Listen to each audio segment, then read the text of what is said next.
Today, it's a good day to be a Washington Nationals fan because the Baltimore Orioles have officially sold their team, and it means so much for your team in the nation's capital.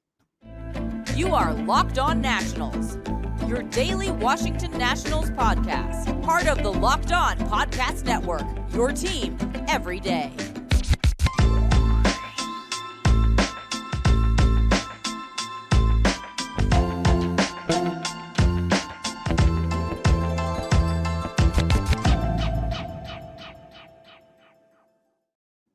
And thank you all for making Locked On Nationals your first listen every single day, as we are free and available wherever you get your podcast. And of course, I'm your host, Ryan Clary. You can catch me over on Twitter at RyanClary11 and as well as the show page at LO_Nationals. And while you're at it, make sure to search Locked On Nationals wherever you get your podcast, including over on YouTube. And when you go search that, hit that subscriber button. And as well, if you really want to, hit that notification bell as well. Later on in today's show, the Nationals have released their spring training non-roster invitees, and there are some big name prospects on that list, and this could be a sign for what's to come in 2024. We're going to get to that in the third segment of today's show. Second off, we will be getting into, is this a good thing? The Orioles sale, is this a good thing for the potential National sale, which at this point in time, you have to think that they're still considering a sale.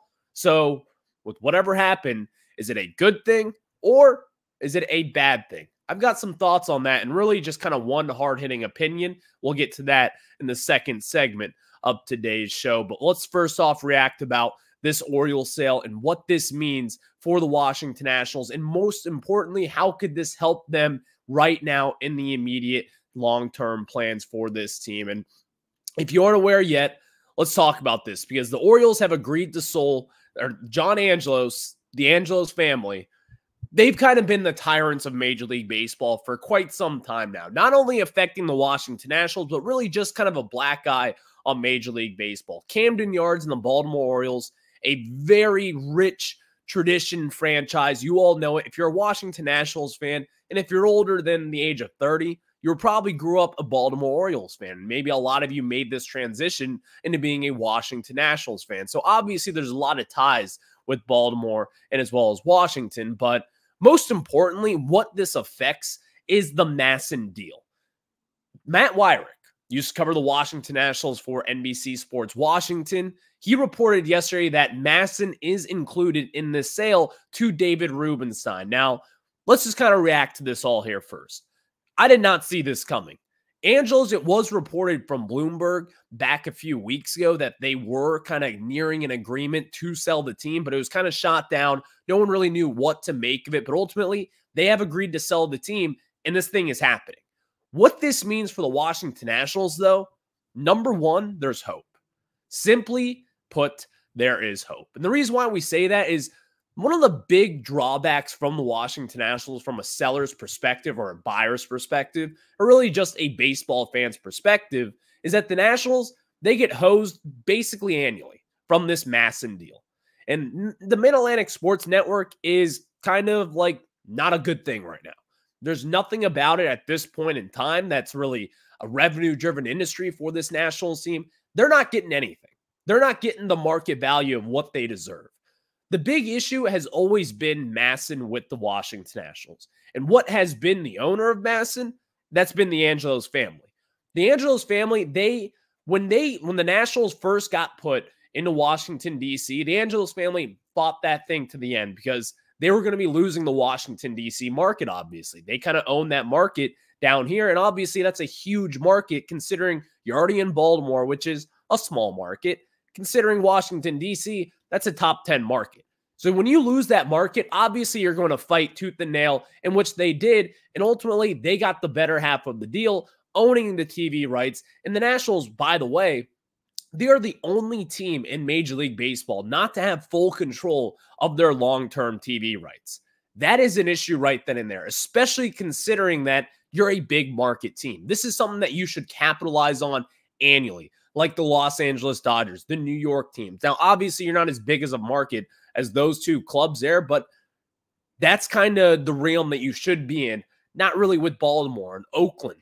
of the world. I believe in 2022, Oakland profited more money off their TV rights than what the Washington Nationals did. Oakland is not a bigger market than Washington, D.C. Maybe that is some complication with California and the way that the dollar is worth over there. I don't necessarily know what the math is behind that, but that does not seem right, and it should not be right, by the way. So now that MASN is included in this sale, this opens up a whole new thing for the Washington Nationals.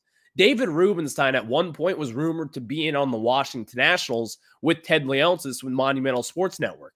Ultimately, that hasn't really worked out at this moment in time, and he pivoted, and now he's buying the Baltimore Orioles.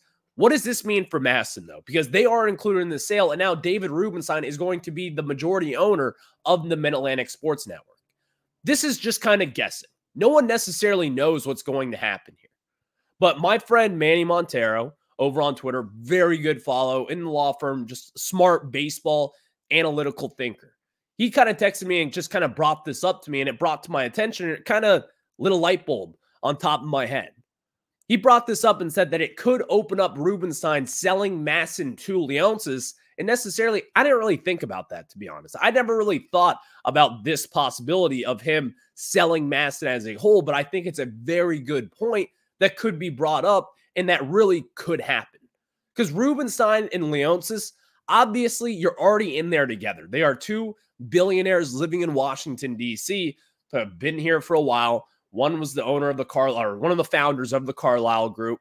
And obviously, with that said, Ted Leonsis is one of the media empires here in D.C., owns the Capitals, owns the Wizards, and maybe could own the Washington Nationals someday as well. If they decided to go that route, number one, even before we even got to that point, you would just have to think that working relationship between Leonsis and as well as Rubenstein and as well as the Lerners as well. All these people are tied in together in some way. The Lerners, they own a minority share, or at least they used to, in Monumental Sports Entertainment Group. David Rubenstein, at one point, was connected with Leonsis to potentially buy the Washington Nationals. All these three people, the three key figures in this race, they're all connected in some way, somehow. And most importantly, you don't have this tyrant, Peter Angelos or John Angelos, whichever Angelos out there. You don't have that person in that door and in your way and whatever you want to put it. You now have that big masked figure out of the way. You don't have to worry about that anymore. I'm not saying this is going to happen. I'm not saying that MASN is going to be sold to Monumental Sports and Ted Leonsis, and then we're going to finally have our TV rights deal situated. I'm sure there's a whole legal process that has to transpire, something with Major League Baseball rules and regulations. But it's also not just that, because if you've been following Bally Sports with them going bankrupt, there's a lot of different TV issues right now within Major League Baseball.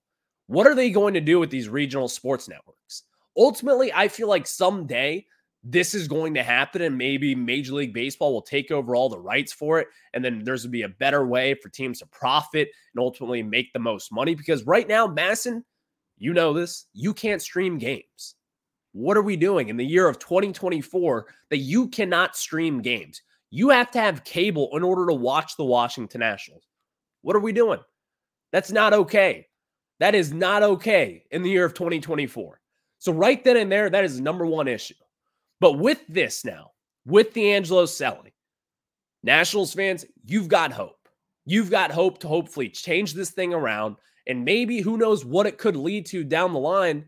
But when looking at this sale, again, one thing comes to mind, and that is hope.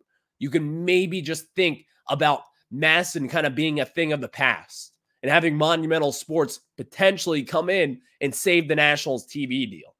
Because that is really what is holding back the Washington Nationals, not only in just TV revenue, but also probably selling the team and what the Lerners think that they could get for the Washington Nationals moving forward. But now, the Angelos, you're out the picture. David Rubenstein, welcome to Baltimore. And also for the Orioles, I don't hate the Orioles. I like the Orioles. I'm rooting for them. Good for them. You finally have that tyrant out of the building. You're a Washington fan. If you're a Commanders fan, you know what it's like to have a tyrant in the building. It's not a fun time. So congratulations to Orioles fans, because it's great news for them, but it's also great news for Washington fans. And again, the word to think about is that you've got hope. This could be fixed, in one way or another. We'll just have to see what transpires moving forward. But at this moment in time, I think it's pretty safe to say, as a Washington Nationals fan, you should be pretty damn excited about this move and the possibilities of what could happen moving forward. Thank you all for making Locked On Nats your first listen every single day, as we are free and available wherever you get your podcasts. And of course, check us out wherever you get your pods. Just search Locked On Nationals, and that is where you will find the latest on your favorite team. Next, we're going to talk about what this could mean for the Nats sale. You all remember it. We all do.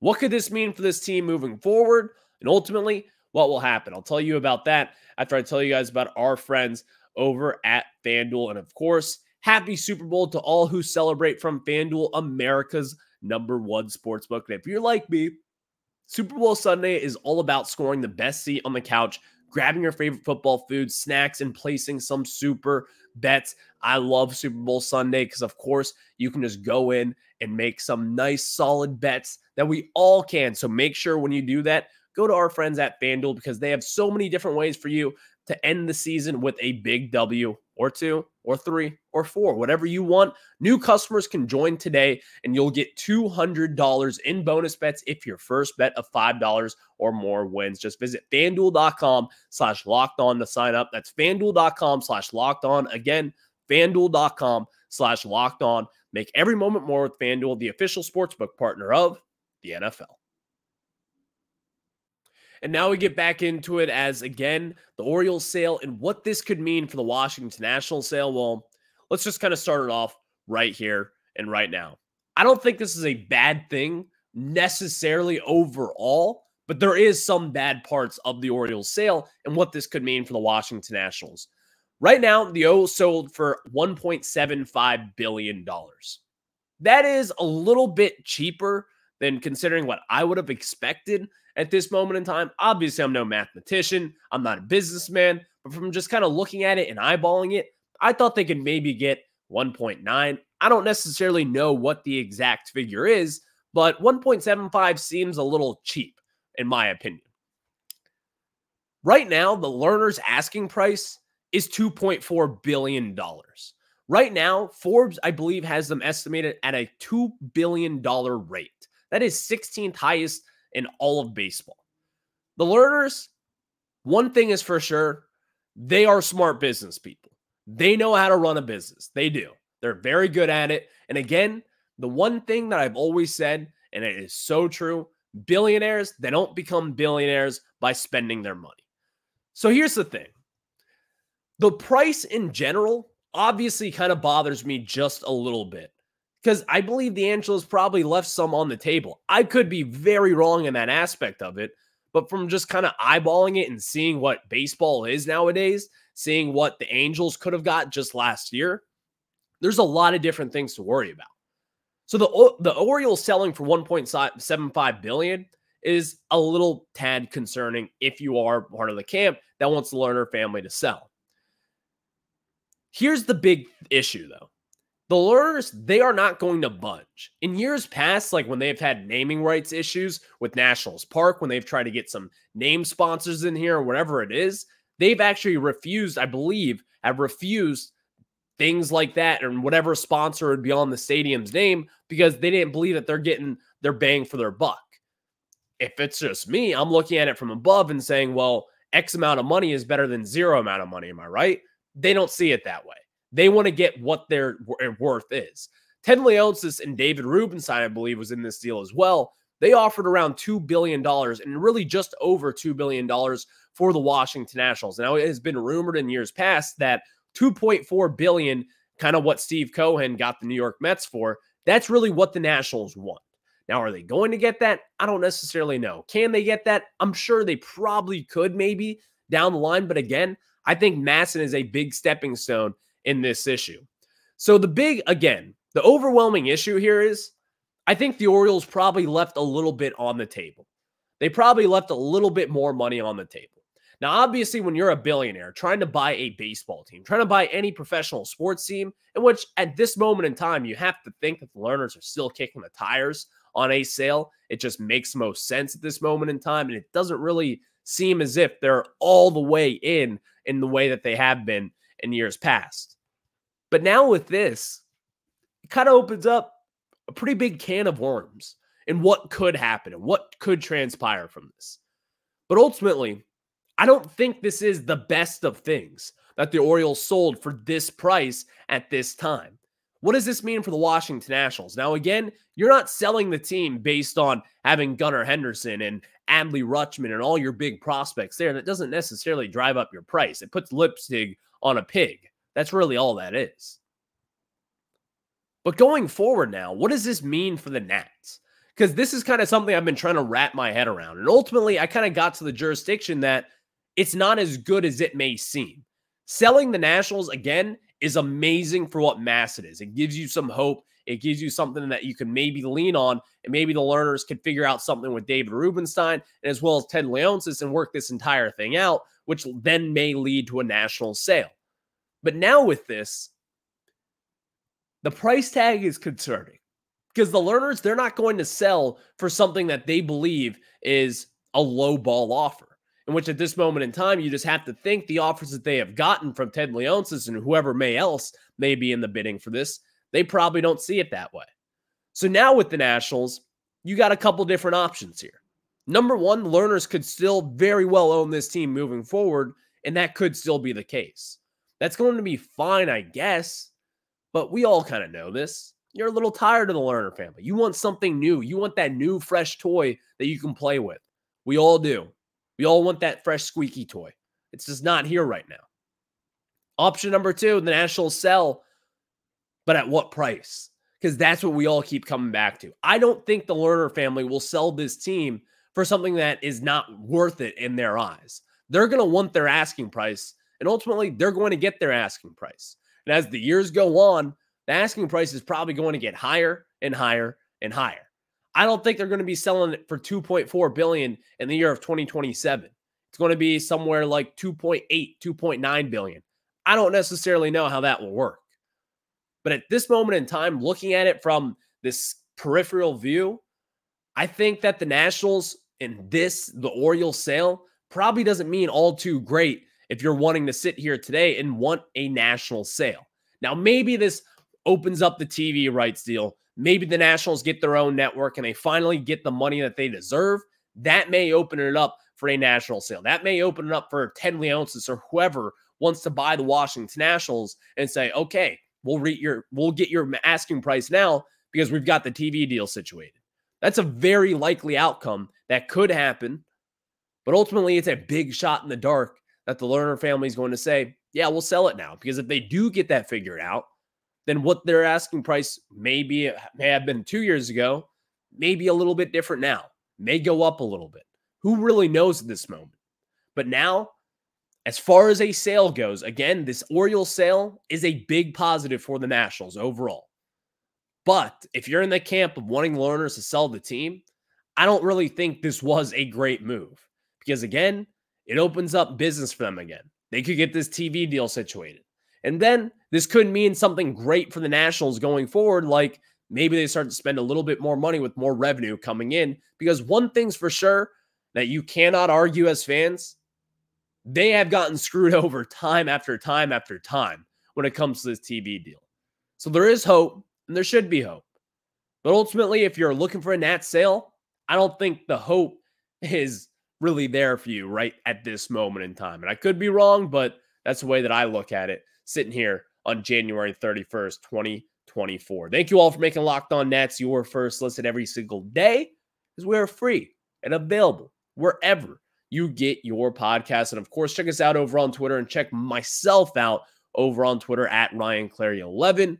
Make sure to follow the show page at LO_Nationals. While you're at it, search Locked On Nationals wherever you get your pods and hit that subscriber button. Next, the Nationals, they've invited a ton of prospects to spring training. I'll tell you who that is and who I'm most excited to see after I tell you guys about our good friends over at eBay Motors. And guys, passion, drive, and patience, what brings home the winning trophy, is also what keeps your ride or die alive. eBay Motors has everything you need to maintain your vehicle and level it up to peak performance, from superchargers, roof racks, exhaust kits, LED headlights, and more. Whether you're into speed, power, or style, eBay Motors has got you covered. With over 122 million parts for your number one ride or die, you'll always find exactly what you're looking for. And with eBay Guaranteed Fit, your part is guaranteed to fit your ride every time, or your money back. Because with eBay Motors,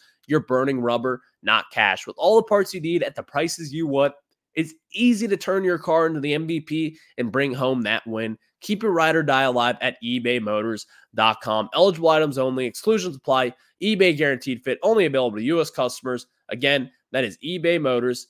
Do you want to check them out? Now we get back into it, as the Washington Nationals have released who they have invited to their spring training, and it's non-roster invitees, obviously highlighted by some major prospects for this Washington Nationals team. Let's get into it.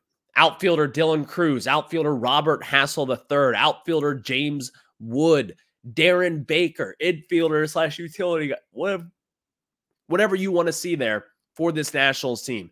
Third baseman Brady House, infielder Trey Lipscomb, and of course, left-handed pitcher Joe LaSorsa. Ooh, those are some big-name prospects outside of Joe LaSorsa, obviously there. Juan Yepez as well, not a surprise there, invited to spring training. He's going to be competing for this Washington Nationals first base job, in my humbled opinion. But this is exciting.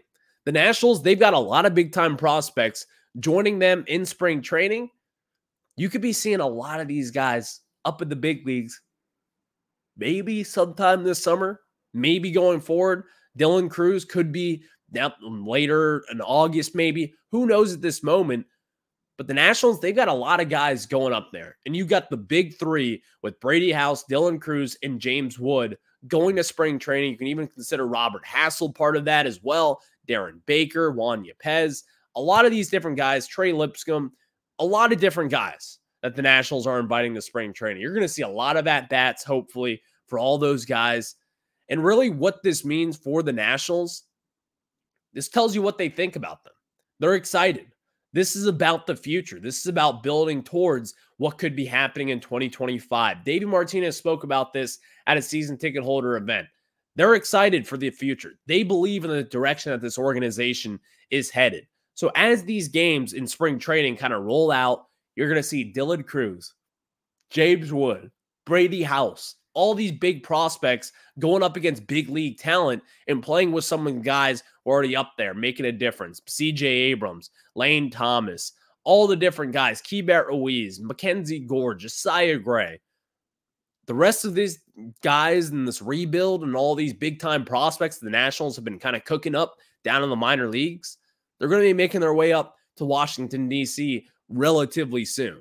And that is an exciting aspect of this spring training, because last year you saw a handful of at-bats between the few of them, but I think this year you're going to see a lot of that. I think you're going to see a lot of big at-bats for Brady House, James Wood, Dylan Cruz, all the different prospects that you want to see.